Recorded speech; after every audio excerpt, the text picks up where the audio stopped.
سے ایکشن میں آگے بڑھ رہے ہیں. جزاک اللہ خیر. شروع. جمعے کے بعد ایک شخص آیا اور مجھ سے آگے سوال کرنے لگا. میں نے کہا جی جمعے کے بعد. میں نے کہا کریں سوال. مجھے کہنے لگا تقلید واجب ہے. میں نے کہا جی ہاں. نہ کریں تو میں نے کہا گناہ ہوتا ہے. کہتے ہیں امام ابو حنیفہ کس کے مقلد تھے؟ میں نے کہا کسی کے بھی نہیں. کہتے ہیں خود گناہ گار ہوئے نا. میں نے کہا نہیں. الحمدللہ رب العالمین والصلاۃ والسلام علی رسول الامین وعلی آلہ وصحبہ اجمعین. اما بعد. دیکھیے کتنی جو ہے جرأت کے ساتھ انہوں نے کہا کہ تقلید واجب ہے. اور جب واجب ہے تو بھائی اس واجب ہونے کے لیے یا تو قرآن سے دلیل دیجئے یا تو اللہ کے رسول صلی اللہ علیہ وسلم کی حدیث سے دلیل دیجئے. اگر آپ کے پاس قرآن و حدیث سے کوئی دلیل نہیں ہے تو تقلید کو آپ واجب نہیں کہہ سکتے. تو ایک دیکھیے ایک مقلدین کا طبقہ تو یہ ہے نا جو سمجھتا ہے کہ اس کی کوئی دلیل نہیں ہے اس لیے وہ کہتے ہیں کہ واجب نہیں ہے. پھر اس کو انتظامی اور پھر استحبابی اور پھر دنیا بھر کا گھما پھرا کے اس کو جائز کرنے کی کوشش کرتے ہیں. لیکن ان صاحب کو دیکھو انہوں نے سیدھا واجب ہی کہہ دیا کہ تقلید جو ہے واجب ہے اور کوئی دلیل نہیں دیا انہوں نے. ان حضرات میں سے جتنے بھی مقلدین ہیں چاروں طبقات ہیں مقلدین کے چاروں مل کے بھی اگر اکٹھا ہو جائیں اور دلائل لانے کی کوشش کریں کہ تقلید واجب ہے تو ان میں سے کوئی شخص بھی اس بات کی کوئی دلیل نہیں دے سکتا کہ تقلید واجب ہے. چلیے آگے سنتے ہیں. دیکھیے انہوں نے کیا بات کی. میرے کہتا ہے جب تقلید واجب ہے تقلید کرنا گناہ ہے تو امام صاحب کسی کے مقلد نہیں وہ گناہ گار نہیں ہے. میں نے کہا نہیں. مجھے کہتے ہیں کیوں؟ میں نے کہا دو مسئلے تو بتا یہ تیسرا تجھے خود سمجھ آ جائے گا. مجھے کہتا ہے جی وہ کیا؟ میں نے کہا انسان پہ نبی کا کلمہ پڑھنا فرض ہے. مجھے کہتا ہے جی ہاں. میں نے کہا رسول اللہ صلی اللہ علیہ وسلم نے کس کا کلمہ پڑھا ہے؟ کہتا ہے کسی کا بھی نہیں. میں نے کہا کیوں نہیں پڑھا؟ خاموش ہوئے. یہ کون شخص تھا ان سے ٹکرایا تھا بھائی جس سے انہوں نے گفتگو کی ہے کہ کسی نے سوال کیا کہ امام ابو حنیفہ رحمہ اللہ نے کس کی تقلید کی؟ ہاں یہ کہہ رہے ہیں کہ امام حنیفہ رحمہ اللہ نے کس کی تقلید کی. اب امام ابو حنیفہ رحمہ اللہ کی مثال کس سے لے جا کے دیا انہوں نے؟ اللہ کے رسول صلی اللہ علیہ وسلم سے. یہ کہنا چاہتے ہیں جیسے اللہ کے رسول کو کسی کا کلمہ پڑھنے کی ضرورت نہیں ہے ایسے امام ابو حنیفہ رحمہ اللہ کو بھی کسی کی تقلید کرنے کی ضرورت نہیں ہے. ارے بھائی جب تقلید واجب کہہ رہے ہو جب تقلید واجب ہے تو امام صاحب پر واجب کیوں نہیں بھائی؟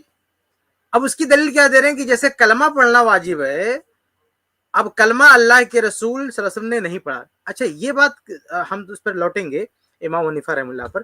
لیکن سب سے پہلے یہ خلاصہ ہو جائے کہ آپ نے یہ کیسے کہہ دیا کہ اللہ کے رسول صلی اللہ علیہ وسلم نے کلمہ نہیں پڑھا؟ کتنی ساری احادیث میں بے شمار حدیث. جیسے میں ابھی ایک روایت کا حوالہ دے دوں. میں جیسے صحیح بخاری کی حدیث ہے حدیث نمبر 2484 صحیح بخاری کی حدیث ہے 2484.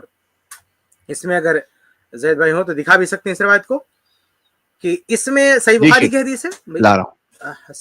ہاں صحیح بخاری کی حدیث ہے حدیث نمبر 2484 2484 لمبی روایت ہے. اس کا آخری لائن دکھائیے جس میں ہے کہ ثم قال رسول اللہ صلی اللہ علیہ وسلم اشہد ان لا الہ الا اللہ وانی رسول اللہ.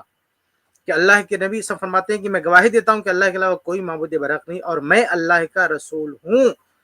تو شہادت یہ تو اللہ کے رسول صلی اللہ علیہ وسلم بھی کلمہ پڑھتے تھے. اللہ کے رسول صلی اللہ علیہ وسلم بھی گواہی دیتے تھے کہ میں اللہ کے علاوہ کوئی معبود برحق نہیں اور میں اللہ کا رسول ہوں. یہ صحیح بخاری میں بہت ہی واضح طور پر ہے.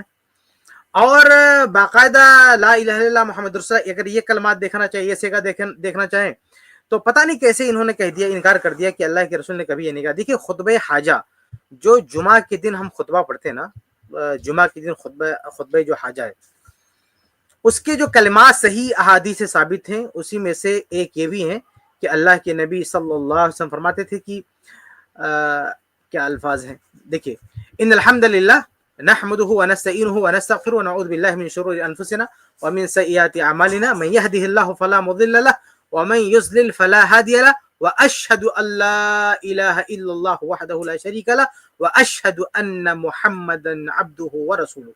یہ اللہ کے رسول صلی اللہ علیہ وسلم پڑھتے تھے کہ میں گواہی دیتا ہوں کہ اللہ کے علاوہ کوئی معبود برحق نہیں اس کا کوئی شریک نہیں ہے اور میں گواہی دیتا ہوں کہ محمد اس کے بندے اور اس کے رسول ہیں. تو یہ کہہ دینا کہ اللہ